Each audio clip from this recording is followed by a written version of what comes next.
नमस्कार। रउआ देख रहल बानी नारायणी न्यूज। रउआ साथे हम बानी संदीप त्रिपाठी। नवयुवक बोल बम कांवरिया संघ के ओर से गुलाबपट्टी पंचायत के ब्रह्मेश्वर नाथ महादेव मंदिर धारोपाली से 50 श्रद्धालुअन के जत्था तीर्थ स्थल भ्रमण ला रवाना भइल। पंचस्पति अनुज कुशवाहा, रोशन कुमार, सुबोध ठाकुर आ रामकुमार शर्मा के ओर से ई जत्था 10 दिन के यात्रा पर निकलल। तीर्थ स्थल के भ्रमण खातिर सभे श्रद्धालुअन के उत्साह देखे में बनत रहे।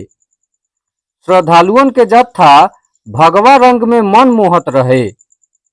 सुल्तानगंज में गंगा स्नान कइला के बाद जल भरी लोग ओकरा बाद देवघर पहुँच के बाबा वैद्यनाथ पर जलाभिषेक होई। फेरू जत्था बासुकीनाथ धाम पहुंची, उहों जलाभिषेक करी लोग।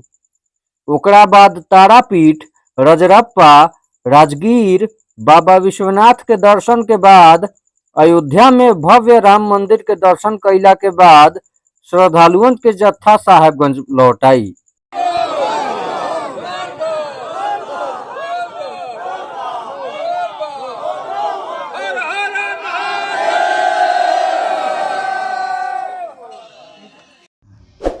रउआ सभे नारायणी न्यूज के लाइक करी, सब्सक्राइब करी